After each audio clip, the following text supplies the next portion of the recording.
ஒரு காட்டில் ஒரு யானையும் ஒரு நாயும் ஒரே நேரத்தில் ப்ரெக்னெண்ட்டாக இருந்துச்சு. நாட்கள் கடந்து போச்சு. சில மாதங்களில் நாய் ஒரு அழகான குட்டி பப்பிக்கு அம்மா ஆயிடுச்சு. ஆனால் யானை மட்டும் அமைதியாக இருந்துச்சு. நாட்கள் மாதங்கள் ஆச்சு.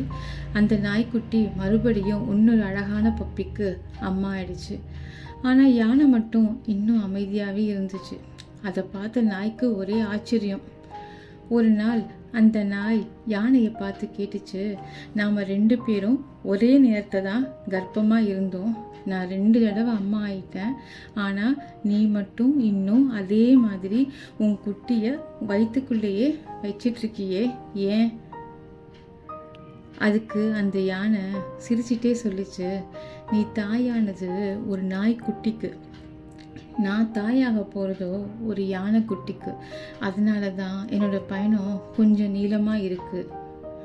இங்கே நாயோட கர்ப்பகாலமும் யானையோட கர்ப்பகாலமும் வேற வேற. அதே மாதிரி தான் மனிதர்களோட வாழ்க்கையும் பயணமும் ஒவ்வொருத்தருக்கும் மாறுபடும். இங்கே நாயோட பயணம் தவறு கிடையாது, யானையோட பயணமும் தவறு கிடையாது. ஒவ்வொரு உயிருக்கும் அதுக்கான நேரமும் பயணமும் மாறுபடும். அதை புரிஞ்சிக்காம மற்றவங்களோட பயணத்தை நம்மளோட ஒப்பிட்டு வருத்தப்படுறது தான் நாம் செய்கிற மிகப்பெரிய தவறு. ஒவ்வொருத்தருக்கும் ஒரு நேரம் இருக்குது. அந்த நேரம் வரும்போது அவங்களுக்கான வாழ்க்கையும் அவங்கள தேடி வரும்.